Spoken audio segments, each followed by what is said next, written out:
مجھے نبی کریم صلی اللہ علیہ وآلہ وسلم نے میری قوم کے پاس یمن بھیجا۔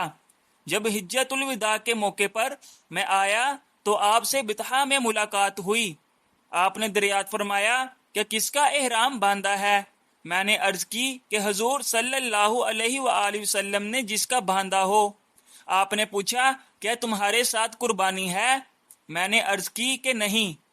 اس لیے آپ نے مجھے حکم دیا کہ میں بیت اللہ کا طواف اور صفا اور مروہ کی سعی کروں۔ اس کے بعد آپ نے احرام کھول دینے کے لیے فرمایا۔ چنانچہ میں اپنی قوم کی ایک خاتون کے پاس آیا۔ انہوں نے میرے سر کا کنگھا کیا یا میرا سر دھویا۔ پھر حضرت عمر رضی اللہ عنہ کا زمانہ آیا تو آپ نے فرمایا کہ اگر ہم اللہ کی کتاب پر عمل کریں تو وہ یہ حکم دیتی ہے کہ حج اور عمرہ پورا کرو۔